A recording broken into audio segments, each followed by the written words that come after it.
నమస్తే అండి, నేను మీ స్వాతి. వంట చేసి చూద్దాం ఛానల్కి స్వాగతం. లంచ్ బాక్స్లో కానీ బ్యాచిలర్స్ కానీ ఆఫీస్కి వెళ్ళే వారికి కానీ మనం ఏదైనా తొందరగా చేయాలి అనుకుంటాం కదా.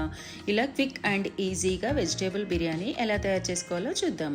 ముందుగా ఒక ప్యాన్లోకి 4 టేబుల్ స్పూన్ ఆయిల్ వేసుకోవాలి. ఆయిల్ వేడి అయిన తర్వాత 1 టేబుల్ స్పూన్ జీలకర్ర, ఆవాలు, జింజర్ గార్లిక్ పేస్ట్ వేసుకొని 2 టేబుల్ స్పూన్ గరం మసాలా వేసుకోవాలి. ఇక్కడ నేను గరం మసాలా ముందుగానే పౌడర్ చేసి పెట్టుకున్నాను. అలానే వేసాను అనుకోండి, పిల్లలు ఇష్టపడరు కాబట్టి ముందుగానే పౌడర్ చేసి పెట్టుకున్నాను. ఇందులోకి వెజిటేబుల్స్ మీకు ఏమి ఇష్టమైతే అవి వేసుకోండి. ఇక్కడ నేను ఆలుగడ్డ, క్యారెట్, మిల్ మేకర్, పుదీనా వేసాను.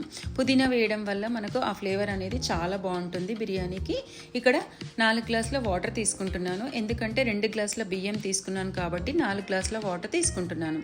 ఒక గ్లాస్కి 2 గ్లాసుల వాటర్ యాడ్ చేసుకోవాలి. ఏ దాంతోనైనా తీసుకోండి, కంపల్సరిగా అలా వేసుకోవాలి.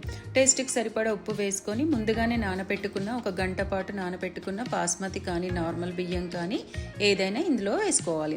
ఇప్పుడు బియ్యాన్ని ఇందులో వేసుకున్న తర్వాత మొత్తం ఒకసారి మిక్స్ చేసుకొని ఒక 3 నుంచి 4 నిమిషాల వరకు మీడియం ఫ్లేమ్లో పెట్టి మూత పెట్టేసి అలానే ఉండనివ్వాలి. ఇప్పుడు 3 నిమిషాల తర్వాత మూత తీసి చూస్తే కొంచెం ఉడికిపోతుంది, వాటర్ కూడా సగం అయిపోతాయి కాబట్టి మొత్తం సిమ్లో పెట్టేసి ఒక 2 నుంచి 3 నిమిషాల వరకు అలానే ఉండనివ్వాలి. ఇన్ కేస్ మీకు మాడినట్టు అనిపిస్తే స్టవ్ మీద ప్యాన్ పెట్టేసి అది 2 నిమిషాలు వేడి అయిన తర్వాత మనం ఏ గిన్నెలో బిర్యానీ చేసుకుంటామో ఆ గిన్నె దాని మీద పెట్టేసుకోవాలి. అప్పుడు అన్నము మాడకుండా వస్తుంది. ఇలా చేసుకున్నారనుకోండి, మన వెజిటేబుల్ బిర్యానీ అనేది రెడీ అయిపోతుంది. ఇలా ట్రై చేయండి, చాలా బాగుంటుంది. ఇలా ట్రై చేసి చూసి మీ కామెంట్స్ని మాతో షేర్ చేసుకోవడం మర్చిపోవద్దు. ఇలాంటి మంచి రెసిపీస్ కోసము వంట చేసి చూద్దాం ఛానల్ని సబ్స్క్రైబ్ చేసుకోండి. Thank you for watching.